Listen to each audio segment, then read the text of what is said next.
Hello, my name is Andy Moore, and this is a multicam recording studio.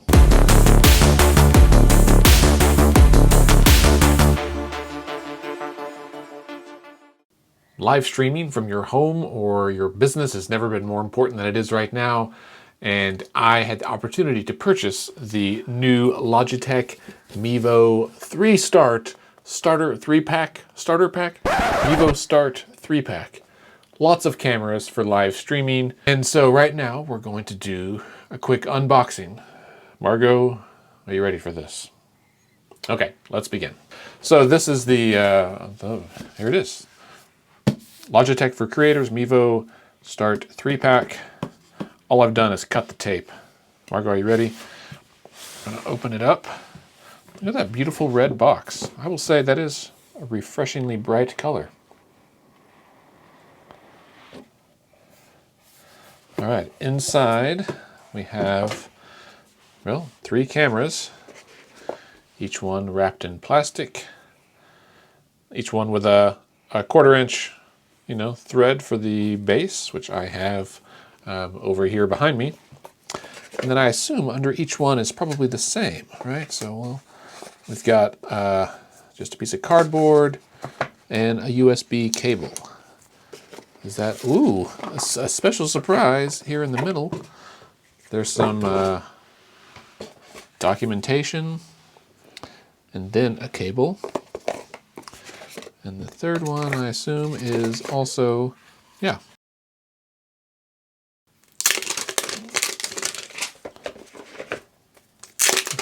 Take the plastic off of these.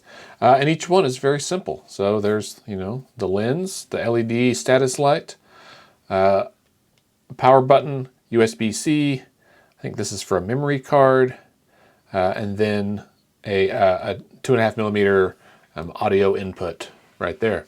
And that's really all it is.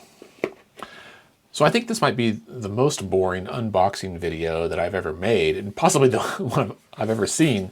The thing that's important about Mevo, if you've never used one, is that it really is an all-in-one system. So here I have one of their older devices with the Mevo Boost, and the camera was, I guess somewhat smaller. You can kind of see, it looks like a slightly larger lens on the new one, but I really liked this system because they were so small and unobtrusive. And with the Boost previously, it was pretty handy. The system that it came with before had built-in Ethernet and then USB, a couple of styles there for audio in and for power. And it was a good system. And you could link up multiple ones of these to the app. And it was honestly pretty good. But this new system, I think, is going to be even better. Let me go get my iPad and we'll look at the app together and see exactly how these things work. All right, I've got way too many cameras on me right now. I've got them all connected to the Mevo app, which you should be able to see now. So this is how it looks like. I've got camera 1, hello. Camera 2 is over here, hello. And camera 3 is in the back right here behind me. You can't really see it, it's in front of this window, but that's where it is. There's a bit of a lag between these, which is a little annoying, but maybe I can sync it up in post. And on the right hand, so on the left hand, you can see the cameras. You can switch around and see them. They're on the right. You can see I'm also not recording just yet, but we will start that here in just a second. So I think I've got it set up so that I can, you can certainly record, and you can record here to your device. You can, choose the level. I'm going to do that. 25 minutes worth recorded to my iPad, which is obviously insufficient for what we're doing here. All right, so I'm hoping that this all works. As you can see, I'm here in my home office per usual, and I've got a couple of different cameras set up, one here next to me, including one here behind me. Hello. And so I'm hoping that this all works. Otherwise, man, what a waste of time and effort. I didn't buy these cameras for this, right? They're not for vlogging, although you could have a little home cooking show or whatever you really want to do.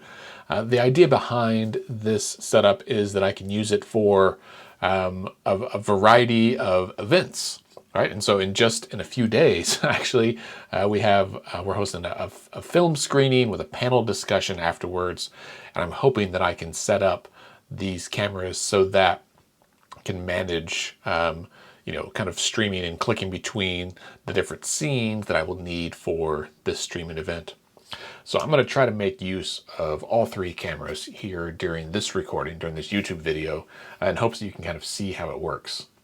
I'm also doing a screen recording on my iPad with the app. So if I see me looking down, it's because I'm tapping my screen to switch between cameras, much like that. And I hope that it makes sense. And so we'll kind of flick back and forth between views so you know what's going on. So just so you know how I have it set up here at home, I have the camera behind me is on one of the tripods, and that looks into the room. All of the audio is running through the front camera right now, which I have mounted on the hot shoe mount on my Sony a6100.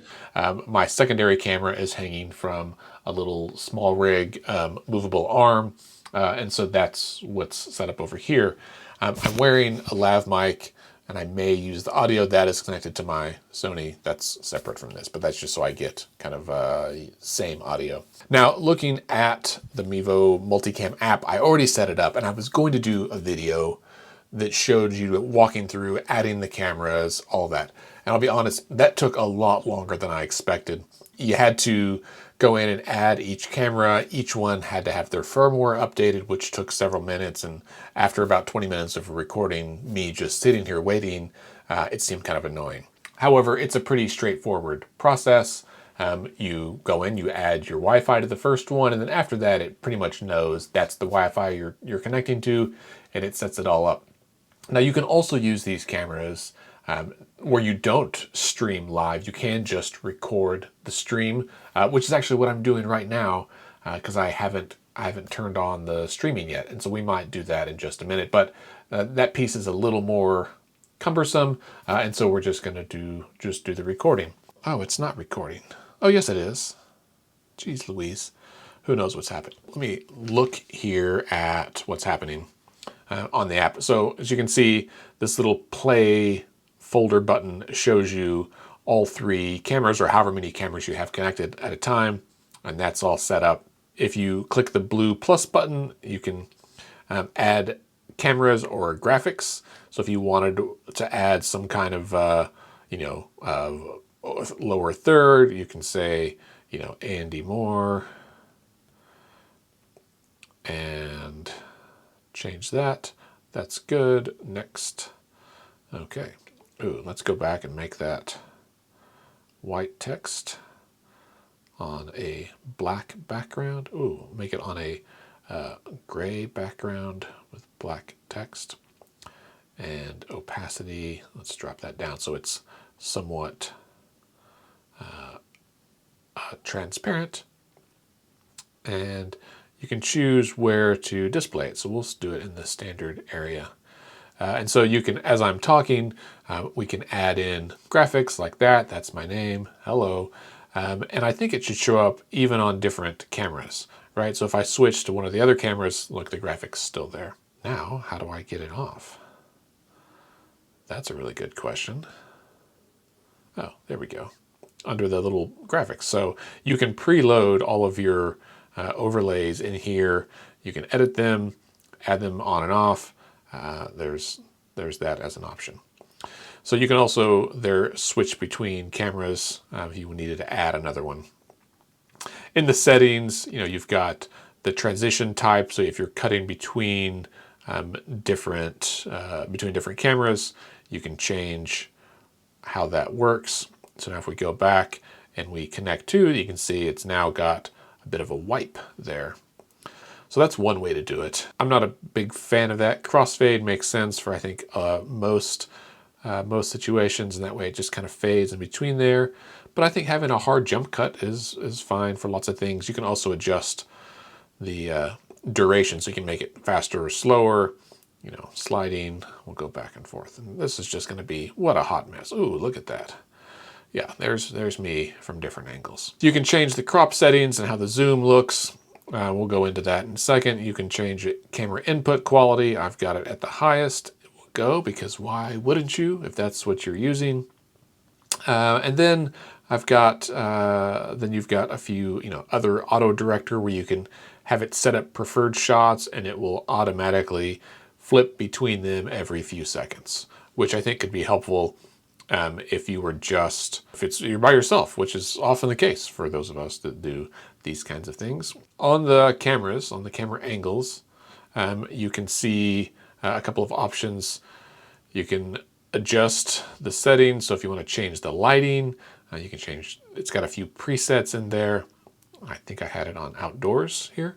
You can, let's see, you can adjust what other settings? Mevo settings, formatting the things, the sound, brightness of the status light, which is the LED on the front of the camera, how the system's powered, all of that. This is where you can crop and zoom, so you can bring it in and have it zoom in on just my face, which is slightly terrifying. Zoom back out. If you use the previous Mevo app, that's a pretty similar setting. I think the old Mevo app made a little bit more sense the way it was laid out. I think the original Mevo app might still work though, and I'm going to check it out. All right, well, this concludes my initial unboxing and first impressions of the Logitech Mevo 3-in-1 Mevo Start 3-pack. I'm going to charge up all these cameras and prepare for my event next week, and we'll see how it goes. I'm optimistic that how things play out will be good. Well, if you've made it this far, I hope this was even a tiny bit useful to you. Again, tune back in a couple of weeks when I have the full recap and review of actually using these out in the field. Fingers crossed that it works. Thanks so much for being here. Don't forget to like and subscribe down there, share with your friends. Check out some other videos about other gadgets and tools that I like. Happy holidays.